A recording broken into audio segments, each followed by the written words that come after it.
Assalamualaikum warahmatullahi wabarakatuh. Perkenalkan, nama saya Gian Raditya dan teman kelompok saya Hadi Saputra Harla. Kami dari kelompok 3 akan mempresentasikan materi, peran dan fungsi, karakteristik, serta watak kerja seorang profesional. Langsung saja, saya sebagai pemateri pertama dan Hadi Saputra Harla sebagai pemateri kedua. Di presentasi kali ini kami akan membahas beberapa materi. Yang pertama yaitu definisi guru, yang kedua peran dan fungsi guru, yang ketiga definisi profesionalisme, yang keempat kompetensi dasar yang harus dimiliki seorang guru, yang kelima syarat-syarat menjadi guru profesional, dan yang terakhir yaitu karakteristik serta watak kerja seorang profesional. Materi yang pertama yaitu definisi guru. Guru sebagai pendidik dan pengajar anak. Guru diibaratkan seperti ibu kedua yang mengajarkan berbagai macam hal yang baru sebagai fasilitator anak supaya dapat belajar dan mengembangkan potensi dasar dan kemampuannya secara optimal. Hanya saja, ruang lingkupnya guru berbeda. Guru mendidik dan mengajar di sekolah negeri ataupun swasta. Menurut pendapat Nur Jamaluddin, definisi guru yaitu guru merupakan pendidik, yaitu orang dewasa yang bertanggung jawab memberi bimbingan atau bantuan kepada anak didik dan dalam perkembangan jasmani dan rohaninya agar mencapai kedewasaannya, mampu berdiri, dapat melaksanakan tugasnya sebagai makhluk Allah, khalifah di muka bumi, sebagai makhluk sosial dan individu yang sanggup berdiri sendiri.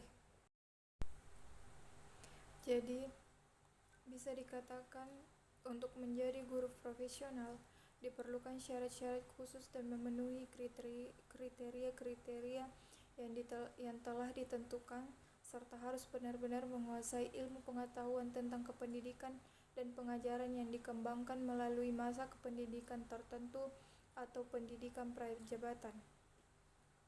Dari beberapa definisi di atas, dapat disimpulkan bahwa seorang guru profesional adalah guru yang memiliki banyak ilmu pengetahuan, pengalaman belajar, mendidik, membimbing, mengarahkan, melatih peserta didik, dan merancang, mengelola pembelajaran dengan baik.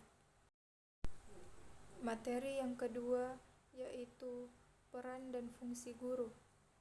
Peran dan fungsi guru ada 3, yaitu yang pertama, guru sebagai pendidik, yang kedua, guru sebagai pengajar, yang ketiga, guru sebagai pembimbing.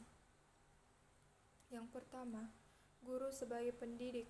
Guru adalah pendidik yang menjadi tokoh, panutan, dan identifikasi bagi para peserta didik dan lingkungannya.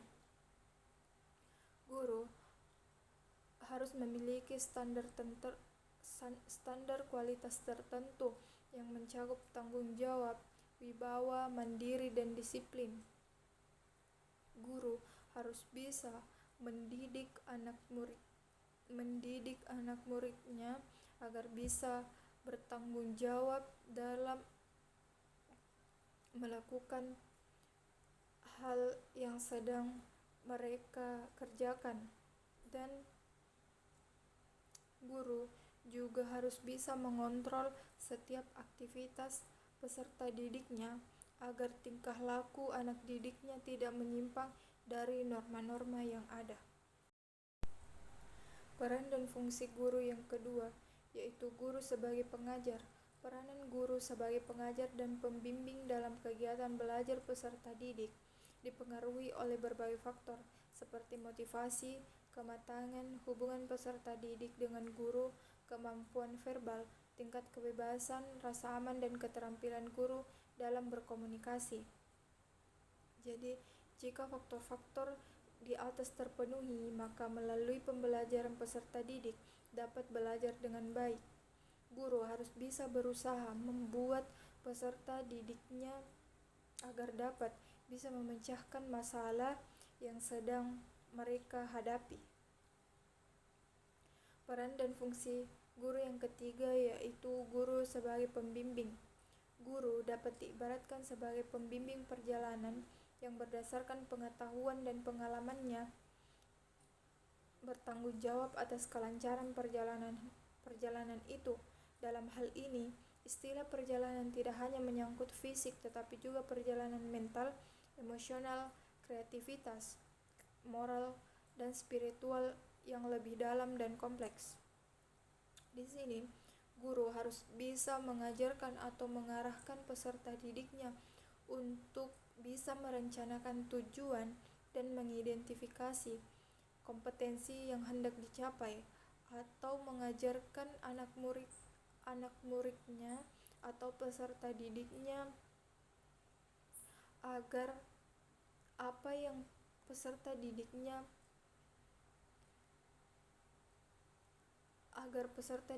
bisa mencapai hal yang diinginkannya. Materi ketiga yaitu definisi profesionalisme. Profesi adalah suatu pekerjaan atau jabatan yang memerlukan keahlian, tanggung jawab, serta pengabdian terhadap suatu pekerjaan. Sedangkan profesionalisme mengandung pengertian kualitas ataupun mutu yang dimiliki oleh seseorang. Profesionalisme menunjuk kepada komitmen para anggota suatu profesi agar meningkatkan kemampuan profesionalnya dan terus-menerus mengembangkan strategi-strateginya yang digunakan dalam pekerjaannya yang sesuai dengan profesinya. Salah satunya adalah guru. Profesionalisme juga bisa dikatakan adalah sifat-sifat atau kemampuan, kemahiran, cara pelaksanaan sesuatu, dan lain-lain, sebagaimana yang sewajarnya terdapat pada atau dilakukan oleh seorang profesional. Oke, baiklah, saya lanjut materi dari untuk selanjutnya itu mengenai kompetensi dasar yang harus dimiliki seorang guru. Nah, dari definisi kompetensi guru adalah pengetahuan, keterampilan, dan kemampuan yang dikuasai oleh seorang yang telah menjadi bagian dari dirinya sehingga ia dapat melakukan perilaku kognitif, efektif, dan psikomotorik dengan sebaik-baiknya. Nah, itu yang merupakan definisi dari kompetensi guru. Nah, kemudian adapun yang perlu kita ketahui bahwa ada 4 kompetensi dasar yang harus dimiliki oleh seorang guru yang profesional. Nah, yang pertama itu tentu harus profesional, di mana kompetensi profesional adalah kemampuan seorang guru dalam mengolah proses belajar mengajar. Nah, jadi bagaimana kita mampu seorang guru itu bisa mengolah prosesnya belajar dengan baik dan tepat. Nah, kemudian yang poin kedua yaitu pedagogik. Nah, kompetensi pedagogik ini berkaitan erat dengan kemampuan guru dalam memahami proses pembelajaran. Nah, kemudian poin ketiga itu ada sosial, nah, di mana kompetensi sosial adalah kemampuan guru sebagai pendidik untuk berkomunikasi dan berinteraksi yang baik dengan warga sekolah maupun warga di mana guru berada.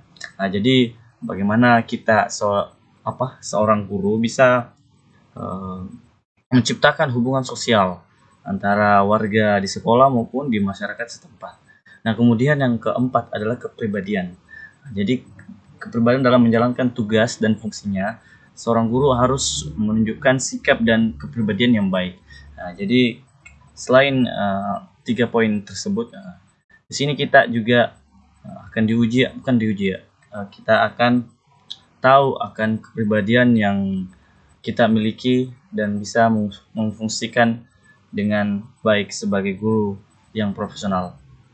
Kemudian poin slide selanjutnya itu syarat-syarat menjadi seorang guru profesional. Nah, di sini ada yang 7. Yang pertama itu bertakwa kepada Allah Subhanahu wa taala tentu. Kemudian mempunyai jasmani dan rohani yang sehat tentu. Kemudian mempunyai pengetahuan dan wawasan yang luas. Nah, ini poin ketiga sangat penting bagi kita. Kita harus memiliki pengetahuan dan wawasan yang luas. Kemudian berwibawa. Berwibawa artinya kita lebih istilahnya kayak tegas tapi ramah. Nah, kemudian ikhlas. Kemudian mampu merencanakan melaksanakan evaluasi pendidikan. Nah, dan yang terakhir itu menguasai ilmu yang ditekuninya. Selanjutnya, karakteristik dan watak kerja seorang profesionalisme.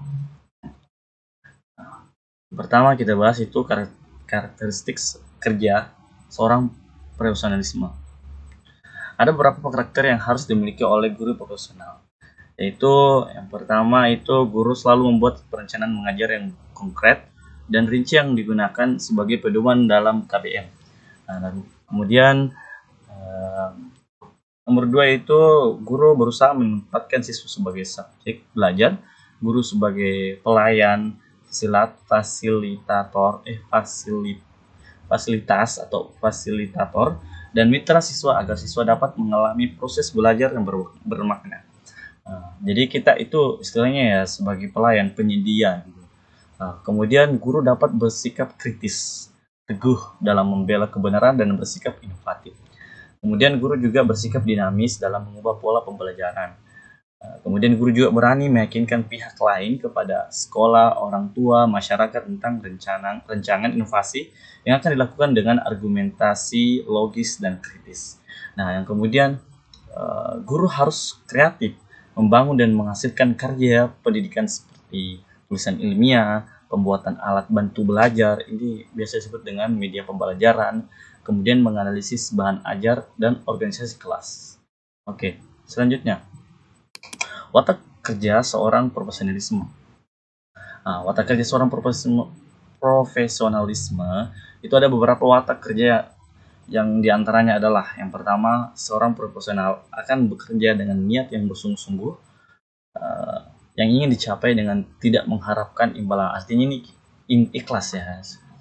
Kemudian yang kedua itu seorang profesional akan bekerja yang berlandaskan atas kemahiran teknik dengan kualitas tinggi yang ingin dicapai melalui pembelajaran dengan pelatihan cukup lama.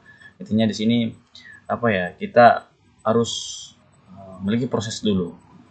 Kemudian yang ketiga itu seorang dikatakan profesional dapat diukur dari kualitas teknis dan kualitas moral penundukan diri pada kode etik profesi yang ditentukan. Saya pikir 3 poin ini jelas untuk watak kerja seorang profesionalisme.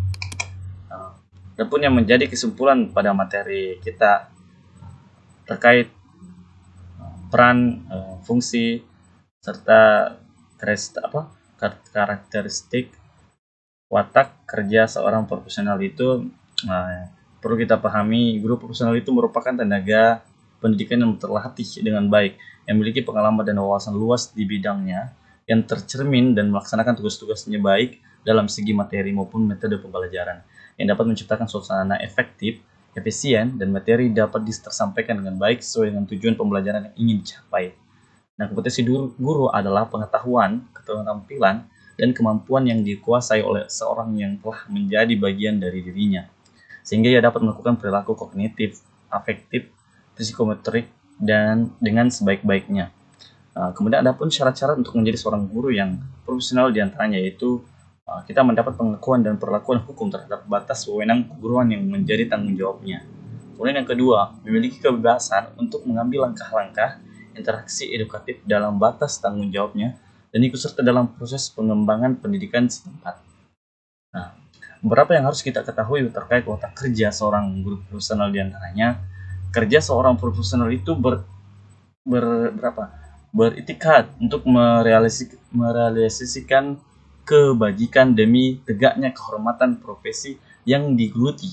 Oleh karenanya tidak terlalu mementingkan atau mengharapkan imbalan upah materi.